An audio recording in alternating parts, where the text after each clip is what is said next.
राधे राधे। आज हम आप सभी को अपने छोटे से बाल गोपाल जी की जो बचपन की लीलाएं होती हैं तो उनके विषय में आज हम आप सभी को बताने वाले हैं कि भगवान श्री कृष्ण ने माखन चोर लीला कैसे करी थी और क्यों करी थी माखन चोर लीला।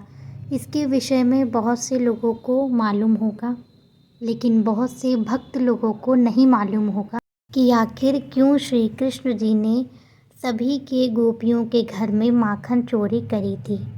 एक बार की बात है, सभी ग्वाल बाल श्री कृष्ण जी के साथ खेलने के लिए आते थे और कुछ न कुछ अपने घरों से लड्डू गोपाल जी को, कृष्ण को खिलाने के लिए लेकर आते थे सभी को। और इसी तरीके से सभी मिल बाँट के माखन को खाया करते थे।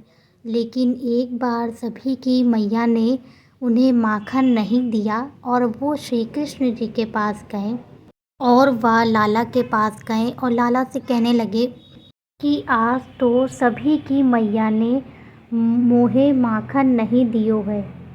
कहा कि कान्हा आज तो मोहे माखन नहीं मिलो है। तो कान्हा कहने लगे कि काहे आज तोहे माखन क्यों नहीं मिलो है।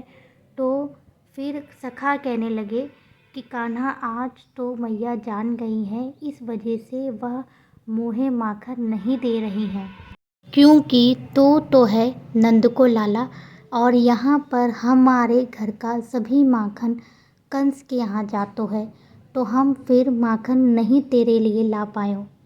तो कान्हा कहने लगे कि ऐसे कछु काहे कह रहे हो, माखन तो हम खा के ही रहेंगे। तो लाला कहने लगो कि अगर माखन मांग के ना मोको मिलोगो तो मैं माखन चोरी करके ही खाऊंगो। उसमें एक सखा धामा था जिसने कहा, कहने लगा कान्हा चोरी ना कर पाऊंगो, नहीं तो मेरी मैया मोको बहुत ही ज़्यादा डांट लगाओगे। लाला बोला नहीं, मैं पहले चोरी करूंगो और उसके बाद फिर तुम लोगों को माखन खिलाऊंगो। कहने लगे कि अब कोई भी कर कंस के पास नहीं जाएगा और हम सभी लोग चोरी से ही माखन खाएंगे। और उधर जितना भी गोपियाँ माखन निकालती तो कान्हो मटकी फोड़ के माखन सभी को खातो भी और खिलातो भी। कान्हा को भी और सभी ग्वाल बालों को बहुत ही प्रसन्नता होने लगी, क्योंकि पहले तो ग्वाल बालों को माखन नहीं मिल पाता था और जब से श्री कृष्ण जी माखन चुरा के देने लगे तो सभी को बहुत ज़्यादा आनंद आने लगा और भर पेट माखन खाने लगे। धीरे धीरे यह बात पूरे गोकुल में फैल गई कि कान्हा तो माखन चोर हो गयो। यह बात गोपियों ने माता यशोदा से कहो कि मैयो तेरो लाला तो माखन चुरा रहे हो और खुद तो खातो है और साथ में माखन को बिथरो भी देतो है। जब यह बात यशोदा माता को पता चली तो उन्होंने लाला को बुलाया और कहा कि क्या तुमने माखन चोरी कर को खायो है। तो लाला ने कहा नहीं मैया, मैं तो माखन चुरा के नहीं खा रहा था और ये सखियाँ तो झूठ ही बोल रही हैं। तो फिर लाला ने कहा ओ मैया मोरी, मुँह नहीं माखन खायो, ना मैया मोरी मुँह नहीं माखन खायो।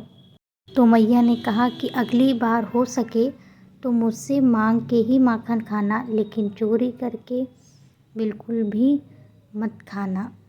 इधर लाला ने तो बता दिया कि माखन तो हम मांग के ही खाएंगे, लेकिन फिर भी उनकी चोरी की आदत गई नहीं और वो माखन चुरा के ही खाने लगे। तो ये थी लाला की माखन चोर वाली लीला। चलिए बताते हैं कि श्री कृष्ण ने माखन चोर लीला क्यों करी थी। सबसे पहले तो उन्होंने गोपियों के प्रेम के लिए माखन चोरी करी थी, ताकि गोपियाँ चाहती थी कि श्री कृष्ण जी हमारे घर का भी माखन खाने आए, तो उनके प्रेम के लिए उन्होंने यह माखन चोर लीला करी थी। सखाओं को माखन ना मिल पाने के लिए और उनका हक दिलाने के लिए श्री कृष्ण जी ने ये माखन चोर लीला करी थी। सभी को आनंदित करने के लिए भगवान ने इस माखन लीला को किया था और अपने वास्तविक रूप को प्रकट ना करने के लिए कान्हा ने यह लीला करी थी। तो इस तरीके से माखन चोर लीला प्रभु ने करी थी और सभी को आनंदित करी थी। इस माखन चोर लीला में बहुत सारा सार भी छुपा है। तो यह लीला आप सभी को कैसी लगी? ये हमारे छोटे से लड्डू गोपाल जी की माखन चोर लीला थी। इस लीला को भक्त के भाव और प्रभु ही समझ सकते हैं। तो फिर आप सभी को यह लीला कैसी लगी हमें ज़रूर बताइएगा कमेंट बॉक्स में कमेंट करके। और अगर आप सभी को कोई और सी भी लीला सुननी हो तो हमें ज़रूर बताइए। अगर आपको आज की वीडियो कैसी लगी और श्रृंगार भी हो गया है लड्डू गोपाल जी का, केशव किशोरी जी का, तो आप सभी लोग भी श्रृंगार दर्शन हमारे केशव बाबू के, किशोरी जी के कर लीजिए, दर्शन कर लीजिए कि आज के दर्शन कैसे लगे। वीडियो पसंद आई हो तो लाइक कीजिए, चैनल पर नए हैं तो चैनल को सब्सक्राइब कीजिए और ऐसी ही वीडियो देखने के लिए हमारे चैनल पर बने रहिए। राधे राधे, जय श्री कृष्णा।